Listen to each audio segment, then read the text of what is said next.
Welcome to the Kenny Pickett Show on Panther-Lair.com, presented by WellHive. I'm Chris Peak from Panther-Lair.com. He's Kenny Pickett, of course, from Pitt football. Not ACC quarterback of the week, but Kenny, I got to think your performance ranked pretty high. I mean, you probably don't think about, oh, where does this rank among my 30 career starts or 20, whatever it is. But I mean, coming out of Saturday, I have to think, aside from just getting the win, you had to feel pretty good about how you played individually, in Tennessee.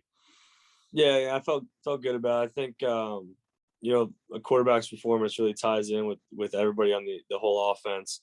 If those guys aren't playing at a high level, it's hard for me to play at a high level. So I think overall as an offense, it was a really good performance, and we left some stuff out there. But 41 points on the road in an environment like that, we'll take that one. I think we did this last week. We'll do it every week. Just looking at that game, what do you feel like was the best thing you guys did on offense? And what's the thing coming out of that game you feel like you need to improve on the most? Yeah, I would say best thing was responding to adversity, going down 10-0, really not blinking. And everyone was just focused on their job, focused on the next play, which is what we preach. And we went out there and did it and got in a roll there pretty good in the second quarter and kept it going throughout the second half. Obviously, we want to start faster. That's the big emphasis this week. Back-to-back games, we haven't scored a touchdown or gotten points in the first drive. So, we're really going to be focusing on that and getting started early against Western Michigan. You guys were in a lot of tough spots early in that Tennessee game. I mean, just field position. You started at the 16 at least on the first drive. Then it was like the 2, you started the 29, you started the 2, the 8. I mean, you had a lot of tough spots. And like you mentioned about responding to adversity, what is the vibe on the sideline before you have that 92-yard touchdown drive? I mean, you're down 10-0. You got a blocked punt. I mean, the game probably couldn't have started worse than it did. I mean, what's going on the sideline at that point? What kind of conversations are happening? Yeah, just about everything we talked about on the way to start the game went completely opposite. We didn't have great field position. We're backed up. We're trying to run the ball out. We're not trying to force anything early and let the game get out of hand early. Which is really how you're supposed to do it on the road in that kind of environment. You got to weather the storm in the first quarter, just like we did. And all of a sudden, the game plan starts to open up and you start to, have positive plays and you start putting points up. But I would say the vibe, there was just no doubt in my mind that we're going to win the game, no matter what. After the block punt, after the first couple of drives not going our way with the field position stuff, I just didn't have a doubt that we were going to win. I think everybody had that same kind of mindset. So, really was just go play the next play. I was telling the guys that we need one first down. I knew once we got one first down, we're going to start to click. We're starting to get their tempo going. And we're going to start to find some success. And that's exactly what happened. Is there somebody doing like a rallying cry on the sidelines, or is it more sort of business-like? Like, okay, this is what we have to do. Yeah, no, it's very business-like. I'm not into the screaming and shouting game on the sideline. Unless I feel like we don't have any energy and we need to wake up a little bit. But I didn't think that was the case. I thought, we had energy. We were ready to go. Really was just calming everyone down. And, I've been there before. A lot of guys have been there before. So really just getting the young guys focused up again and going out there and just executing. Now, the first couple of touchdowns you guys scored were both pretty interesting. Can you talk me through that first touchdown, the pass to Melquise Stovall? You scramble out. It looked like you were looking left. I mean, is that where your first read was? Can you talk me through that scramble and throw for the score? They honestly, they had a pretty good call defensively against it. Obviously we had Lucas singled up, so I wanted to give him a look. They're playing really soft coverage. It was 3rd and 10 in the red zone. That's not the kind of situation you really want to be in. They're playing the sticks. They're, they had the guy at his heels on the sticks, pretty sure. So he was just squatting on everything. Safety, the boundary safety was helping on the inside. So I was really trying to hold that safety and get Jordan, down the seam. They ended up, the backer ended up dropping underneath. Then I had pressure come up the middle, so I had to scramble out to the right. And, I saw that I had a lot of space. I knew that I wasn't going to be able to run for the first, most likely with pursuit that was coming, but I knew I could string the play out enough to give our guys time to get open and run the back end line, which is what we practice a bunch with the scramble drill down the red zone. So Melquise did a really good job of coming back on top of the lettering. I just threw kind of a little bit across my body. I had to keep my eyes right and get that linebacker to run out so I could throw it behind his ear.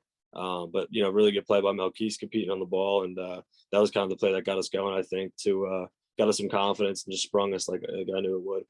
That's an interesting, guy to throw to, Melquise. I mean, I think you might have thrown maybe one pass to him into the UMass game, maybe. You obviously had the summer to work with him, but it's not like he was here in the spring. I mean, I don't know how did that trust develop in kind of a short time? I mean, compared to a guy like Jordan or even Lucas who have been around a little bit longer. Yeah, Melquise is a playmaker.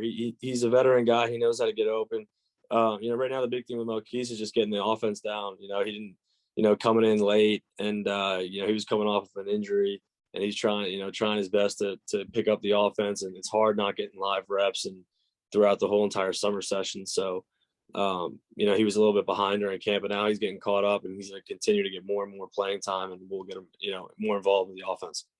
And then the second touchdown, I don't know, how does it work? Do you get an assist on that, or is it like hockey? I asked that. I should get like a half or something. I don't know. But Jared did a great job. We had that drawn up for a few weeks now. Really familiar with the Pitt special, kind of with how long we had that in and worked it and practiced it. And it just the perfect situation came up, just on the right hash. Coach Webb had a great call against a great look. Kind of just worked out for us.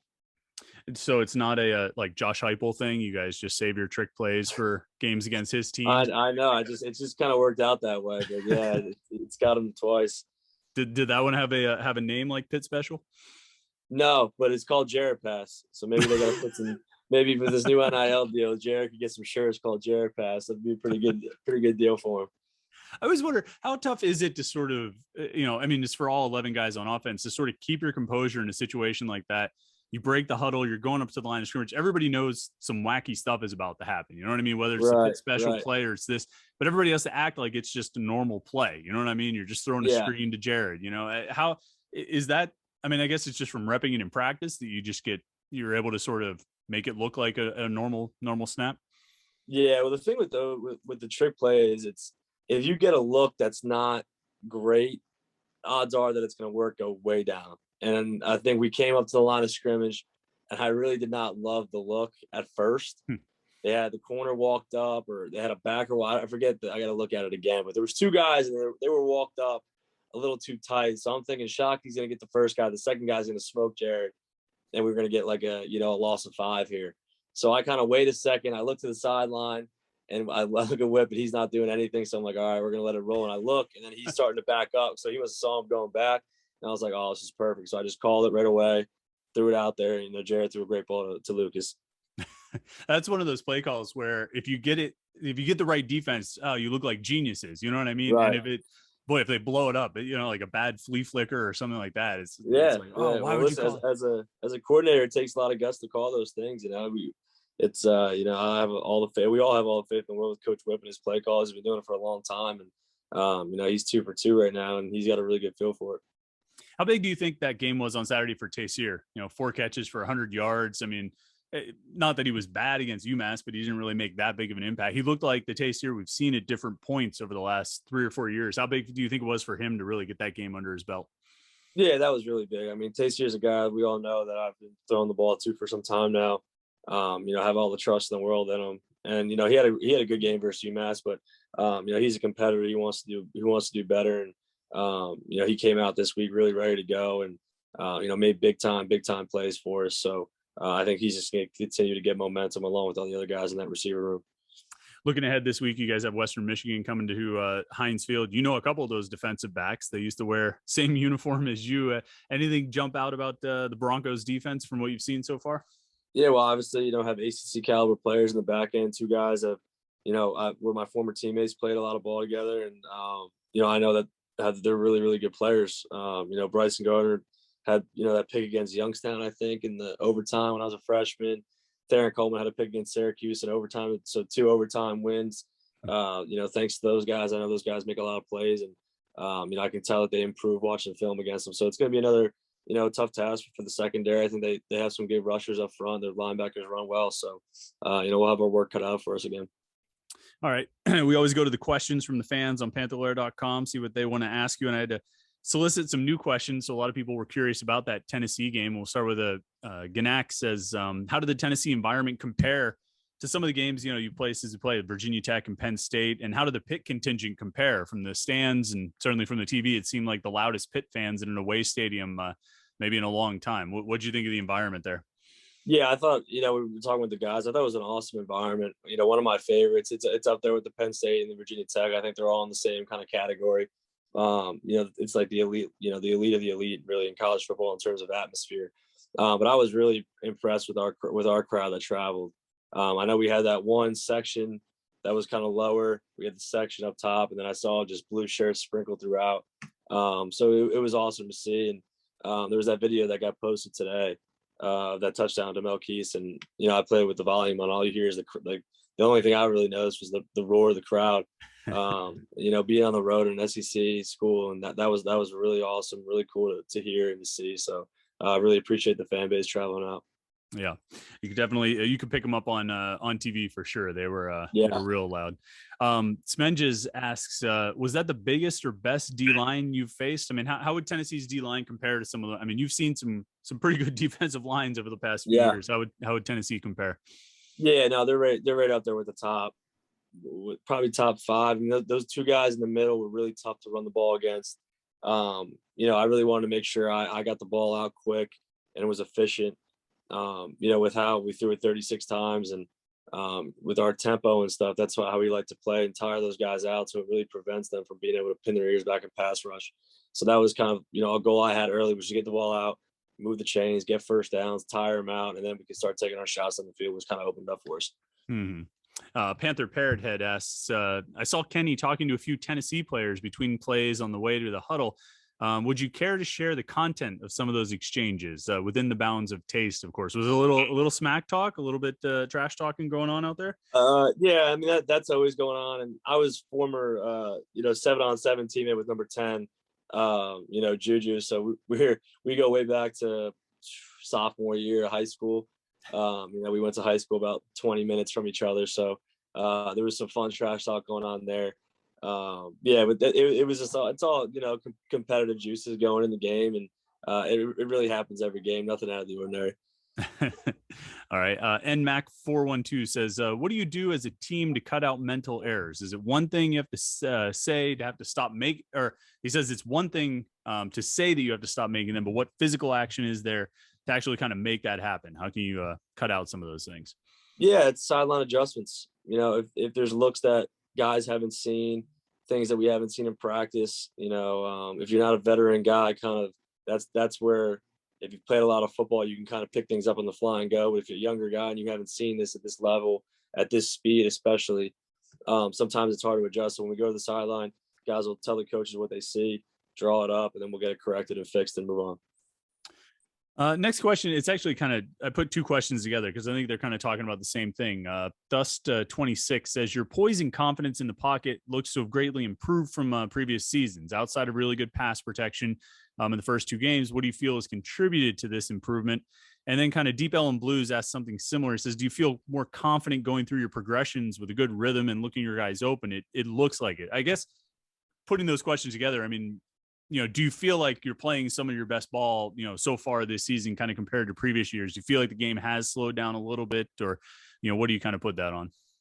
Yeah, I would say I took the next step in 2 areas. And it was really a huge goal of mine was to improve my pocket footwork and keeping a base. Cause I feel like I'm one of the most accurate guys when I keep my base and, keep that discipline in the pocket, I would say. And it kind of goes hand in hand with also, this being my 3rd year in the offense, having so much time with Coach Whipple and having a lot of reps with these receivers. I just feel like I'm a step, ahead right now and where I need to be, going through my progressions, reading the defense, and then keep my feet, disciplined in the pocket. So I think those things go both hand in hand. That's helped me kind of take that next step with the pocket presence for the season. All right. And then the last one, I think this question is really interesting, from JM Bridgen says, how often when the play comes in from the sidelines, is it along the lines of what you were expecting to be called? I think that's interesting. I mean, have there been times when, you get the play from Coach Whipple and you're like, I didn't think about that. Or are you like, yeah, that's what I figured you were going to call in this situation? I would say that happened more in like my first and second season. Now this being my 3rd, and honestly the back half of last season too. I mean, I meet with him on Wednesday nights and we go through every single play call on the sheet. And he tells me, I'm thinking this situation, we're thinking here, 3rd and 11 plus, these are their tendencies. This is what I have for this. So I usually have a pretty good idea of where he's going to go. But of course, there's always times like he just has a really good feel for the game. and what what D coordinator tendencies may change for us because our offense is a little bit different than what other teams see, and we always see something a little bit different. So when he sees that, he goes with his instincts and just say a play. And as I'm going to the huddle, I'm like, wow, I didn't think of that one for this situation or this play. And usually it works out for the better. So I would say we're usually on the same page, and then he'll always have those gut instinct moments where he sees something, he just goes with it that work out for us. I remember watching something. It was like an Inside the NFL or one of those shows, and it was Drew Brees and Sean Payton sitting around having the kind of meeting you were talking about, like a Thursday night. They're in the hotel lobby or a Friday night, and they're both going over their play sheets. And at one point, like Peyton's like, this play, and Drew Brees is like, oh, I really like that play for that situation. And Peyton's like, yeah, exactly, would do that. I mean, do you need that kind of synergy? Everybody has to be on the same page, quarterback and coordinator. Yeah, I think that's a must. It's big for a quarterback to be able to tell the coordinator what he doesn't like. It's big that Coach Whip has a lot of trust in me, and he'll be like, what's your thoughts on X, Y, Z, and I can be like, not a huge fan of X. I'd rather go Y, Z first. If we have to get to X, then obviously we'll do it. But most times you don't even have to get to that third option. You'll go with those first two plays. Odds are you don't get that situation again in the game, and you're kind of smooth sailing. So I kind of rank my plays and my comfortability. And Coach Whip, if he feels like there's if he feels strongly enough about it, I'll be like, okay, we'll keep repping it in practice, we'll go. But if I don't like it, and if I don't feel 100% confident with it, he'll scrap it, and we'll save it for the next week and just keep repping it. So you definitely need a good relationship like that. Sure. All right, Kenny. Well, thanks again, man. We always appreciate it. It's fun catching up every week. Congratulations on the win last week, and I guess good luck this week against Western Michigan. And we'll talk to you again next week. Awesome, Chris. Thanks.